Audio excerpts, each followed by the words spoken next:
Hello everyone, I am Neelam Trehan from B.Ed department. तो आज हम जानेंगे, आज का मेरा टॉपिक है अभिप्रेरणा। अभिप्रेरणा यानी कि मोटिवेशन।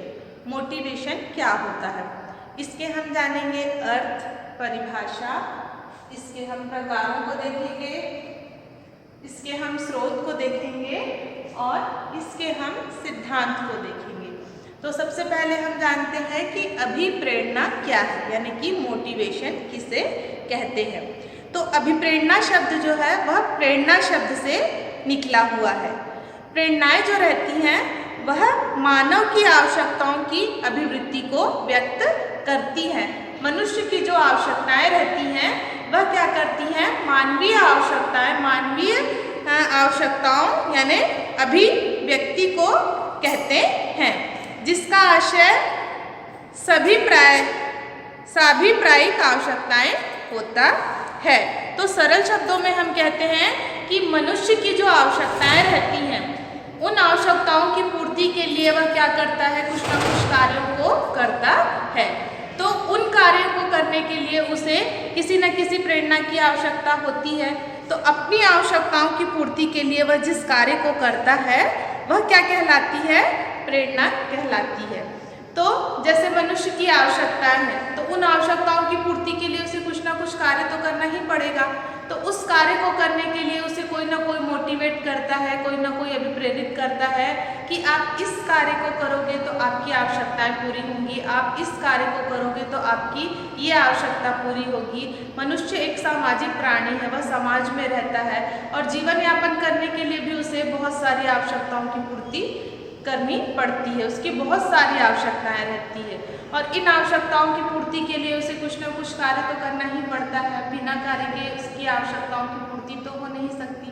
तो उन कार्यों को करने के लिए, उन कार्यों को करने के पीछे उसके कुछ न कुछ उद्देश्य रहते हैं, कुछ न कुछ प्रेरणाएं रहती हैं। बहुत सारे व्यक्ति उन्हें प्रेरित करते हैं। तो वह क्या कहलाता है, अभिप्रेरणा या मोटिवेशन कहलाता है।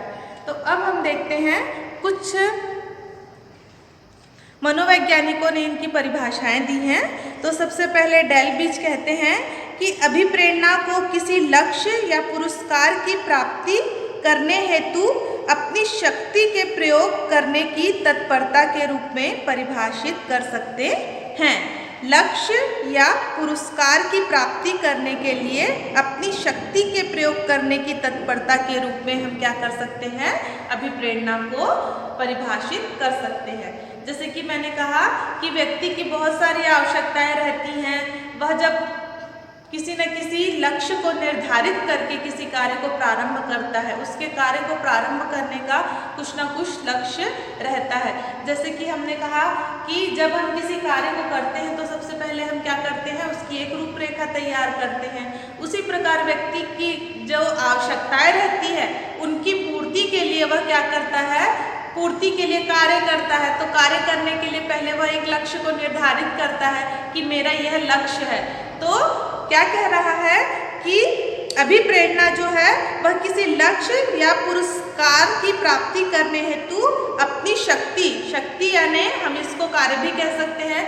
मनुष्य कार्य करता है, वह उसकी एक प्रकार की शक्ति है। कार्य करने की शक्ति के प्रयोग करने की तत्परता के रूप में इसे क्या किया गया है, परिभाषित किया गया है। किसने किया गया है, डेल्बिच ने कहा गया है। उसके बाद एम.जी. जूलियस कहते हैं कि अभिप्रेरणा स्वयं को अथवा किसी अन्य व्यक्ति को एक विशेष प्रकार से कार्य करने के हेतु प्रोत्साहित करने की प्रक्रिया है। खुद को और किसी अन्य व्यक्ति को कार्य करने के लिए प्रोत्साहित करने की प्रक्रिया है। स्वयं को भी प्रोत्साहित करना है कार्य करने के लिए और अन्य व्यक्ति को भी उस कार्य को करने के लिए प्रोत्साहित करने की जो प्रक्रिया है वह क्या कहलाती है, अभिप्रेरणा कहलाती है। जब हम किसी व्यक्ति को कुछ कार्य करने के लिए प्रोत्साहित करते हैं, उसका उत्साह बढ़ाते हैं, उसका मनोबल बढ़ाते हैं, तो वह एक प्रकार की क्या होती है, प्रेरणा कहलाती है। इन परिभाषाओं से क्या निष्कर्ष निकलता है कि परिभाषा को मुख्यतः 2 अंगों में विभाजित किया गया है। पहला है अभाव, अभिप्राय, आवश्यकता तथा प्रेरणा, और दूसरा उद्देश्य, परिस्थिति एवं लक्ष्य। किसी भी उद्देश्य या लक्ष्य को प्राप्त करने के लिए जो कार्य किया जाता है वह क्या कहलाता है? अभिप्रेरणा कहलाती है। किसी लक्ष्य को प्राप्त करना, हमारा कोई उद्देश्य है, उसकी पूर्ति के लिए, उस उद्देश्य को प्राप्त करने के लिए हम जो भी कार्य करते हैं वह किसी न किसी प्रकार की प्रेरणा पर आधारित होता है। कोई ना कोई व्यक्ति हमें उसके लिए क्या करता है? मोटिवेट करता है, प्रभावित करता है, हमारा उत्साह बढ़ाता है, हमारा मनोबल बढ़ाता है। तो यह क्या कहलाता है? एक प्रकार की प्रेरणा कहलाती है। अब हम देखते हैं कि मोटिवेशन के प्रकार। मोटिवेशन के प्रकार हैं। मोटिवेशन को 2 भागों में विभाजित किया गया है। सबसे पहला जो है वह है प्राकृतिक अभिप्रेरणा, प्राकृतिक अभिप्रेरणा, और दूसरी है कृत्रिम अभिप्रेरणा। तो सबसे पहले हम देखते हैं प्राकृतिक अभिप्रेरणा के अंतर्गत क्या बता रहा है। प्राकृतिक अभिप्रेरणा के अंतर्गत पहला बता रहा है मनोदैहिक प्रेरणा। मनोदैहिक प्रेरणा क्या कहलाती है कि यह प्रेरणा मनुष्य के शरीर तथा मस्तिष्क से संबंधित है। इस तरह की प्रेरणाएं मनुष्य के जीवित रहने हेतु जरूरी रहती हैं। तो मनोदैहिक प्रेरणा जो है वह मनुष्य के शरीर और मस्तिष्क से संबंधित होती हैं, जो मनुष्य को जीवित रखने के लिए आवश्यक होती हैं। वह क्या कहलाती हैं? मनोदैहिक प्रेरणा कहलाती है। तो मनुष्य को जीवित रहने के लिए किन किन चीज़ों की आवश्यकता पड़ती है? खाने पीने की, रहन सहन की। तो ये आवश्यकताएं जो रहती हैं वो मनुष्य के जीवित रहने के लिए आवश्यक होती हैं। तो इस प्रकार की जो प्रेरणा है वह क्या कहलाती है? मनोदैहिक प्रेरणा कहलाती है, और यह प्राकृतिक अभिप्रेरणा के अंतर्गत आती है। अब दूसरा है सामाजिक प्रेरणा। जैसे कि मैंने कहा कि मनुष्य जो है वह एक सामाजिक प्राणी है, वह समाज में रहता है। तो समाज में रहने के लिए उसे क्या करना पड़ता है? समाज के रीति रिवाज, नियमों का क्या करना पड़ता है? पालन करना पड़ता है। तो समाज की भी बहुत सारी आवश्यकताएं होती हैं, समाज में व्यवहार करने पड़ते हैं, और सामाजिक प्रेरणा समाज के वातावरण में सीखी जाती हैं। तो ऐसी प्रेरणाएं जो मनुष्य समाज से सीखता है वह क्या कहलाती हैं?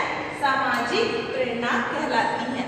मनुष्य समाज से जो भी चीज़ों को सीखता है, जो भी व्यवहार सीखता है, वह क्या कहलाता है? सामाजिक प्रेरणा कहलाता है। अब तीसरा है व्यक्तिगत प्रेरणा।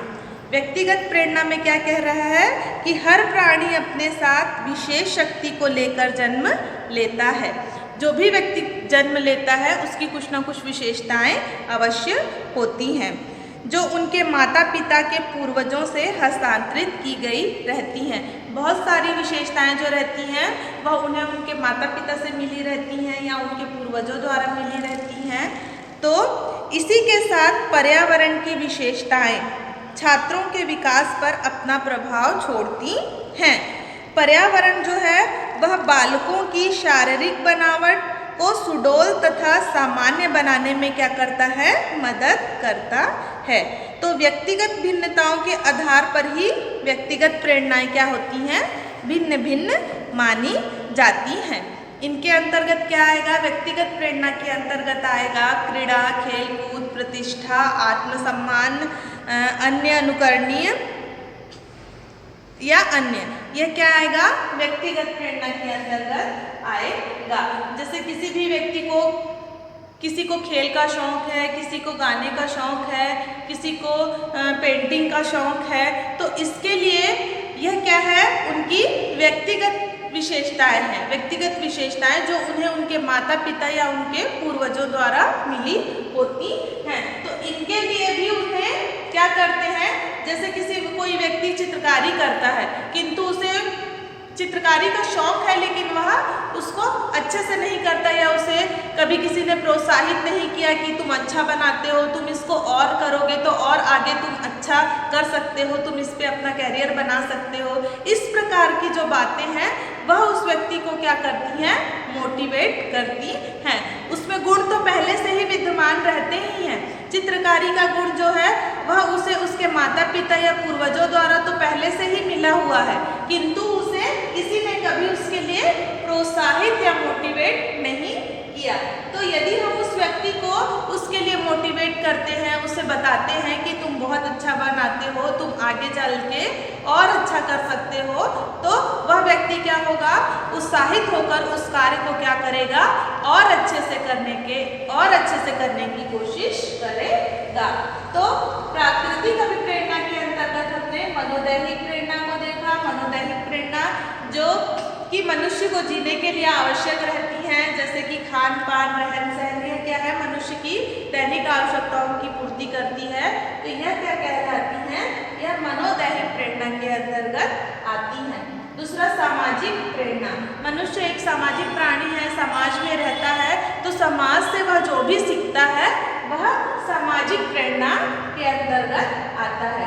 तो व्यक्तिगत प्रेरणा जैसे कि मैंने कहा कि मनुष्य अपने माता पिता या पूर्वजों से जो भी संस्कार लेता है, जो भी प्रेरणाएं लेता है, जो भी सीखता है, वह व्यक्तिगत प्रेरणा के अंतर्गत माना जाता है। अब ये था प्राकृतिक अभिप्रेरणा। अब हम देखते हैं कृत्रिम प्रेरणा। कृत्रिम प्रेरणा में क्या कह रहा है, पहला है दंड तथा पुरस्कार।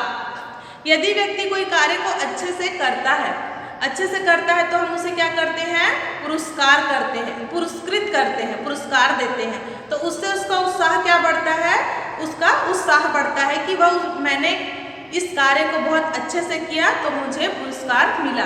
तो वह व्यक्ति क्या करता है, उस कार्य को अगली बार और अच्छे से करने के लिए प्रेरित होता है कि आज मैंने इस कार्य को अच्छे से किया है तो मुझे पुरस्कार प्राप्त हुआ है, यदि मैं इसे अगली बार और अच्छे से करूँगा तो हो सकता है मुझे और अच्छा पुरस्कार प्राप्त हो। तो पुरस्कार जो है वो मनुष्य का, व्यक्ति का क्या करता है, मनोबल बढ़ाता है। और दूसरा क्या है, दंड जैसे कि पुरस्कार से व्यक्ति का मनोबल बढ़ता है, वैसे ही यदि कोई व्यक्ति गलत कार्य करता है और उस गलत कार्य के लिए यदि हम उसे दंडित करते हैं तो वह व्यक्ति जान जाता है कि यह कार्य गलत है, मुझे इस कार्य को नहीं करना है, इस बार इस कार्य करने के लिए मुझे यह दंड प्राप्त हुआ है, क्या पता मैं अगली बार इस कार्य को दोबारा करूं तो मुझे इससे ज़्यादा दंडित किया जाए। तो व्यक्ति क्या करता है, डर जाता है और वह गलत कार्यों को नहीं करता। तो यह कृत्रिम प्रेरणा है, दंड तथा पुरस्कार। यह भी क्या करती है, व्यक्ति के मनोबल को बढ़ाती है। मनोबल बढ़ाने से मनुष्य क्या करता है, किसी भी कार्य को और अधिक अच्छे से करने की कोशिश करता है। दूसरा है सहयोग। यदि कोई व्यक्ति कमजोर है, किसी कार्य को करने में असमर्थ रहता है, उसमें उस कार्य को करने के गुण विद्यमान रहते हैं, किंतु किसी कारणवश वह उस कार्य को नहीं कर पाता। यदि कोई व्यक्ति उसका सहयोग करता है तो उसके सहयोग से वह क्या करता है, उस कार्य को अच्छे से करने की कोशिश करता है या अच्छे से उस कार्य को क्या करता है, संपन्न करता है। तो सहयोग भी क्या है, एक प्रकार की प्रेरणा का माध्यम माना जाता है। यदि हम किसी व्यक्ति का सहयोग करते हैं तो वह उस कार्य को आसानी से या और अच्छे से करने की कोशिश करता है। अब तीसरा है लक्ष्य, आदर्श तथा प्रयत्न। लक्ष्य, आदर्श तथा प्रयत्न में कह रहा है कि हर कार्य में अभिप्रेरणा पैदा करने हेतु उसका लक्ष्य निर्धारित होना चाहिए। जब भी हम किसी कार्य को प्रारंभ करते हैं तो उस कार्य को करने के लिए सबसे पहले हमें क्या करना चाहिए, एक लक्ष्य को निर्धारित करना चाहिए। जब तक हमारा लक्ष्य निर्धारित नहीं होगा हम किसी कार्य को कर नहीं पाएंगे या आगे नहीं बढ़ाएंगे।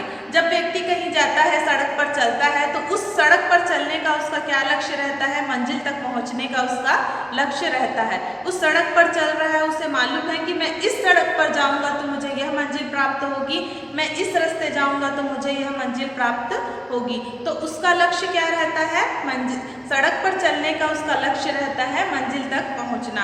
इसी प्रकार जब हम किसी कार्य को प्रारंभ करते हैं तो उस कार्य का कुछ ना कुछ लक्ष्य होता है।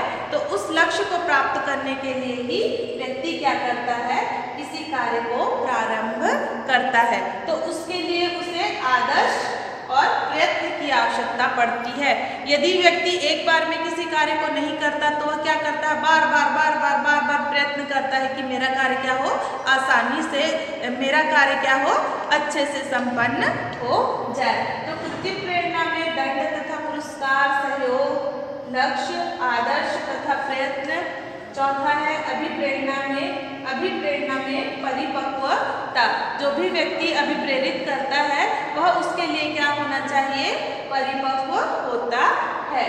अब पांचवा है अभिप्रेरणा तथा फल का ज्ञान और पूरे व्यक्तित्व को लगा देना। सातवां है भाग लेने का अवसर प्रदान करना। जब तक हम किसी भी व्यक्ति को किसी कार्य को करने के लिए उस कार्य को करने की अनुमति नहीं देंगे तब तक वह व्यक्ति उस कार्य को अच्छे से नहीं करेगा। उसके बाद है व्यक्तिगत कार्य प्रेरणा तथा सामूहिक कार्य। नौवां है प्रभाव के नियम। तो ये थे अभिप्रेरणा के प्रकार में हमने प्राकृतिक और कृत्रिम को देखा। धन्यवाद।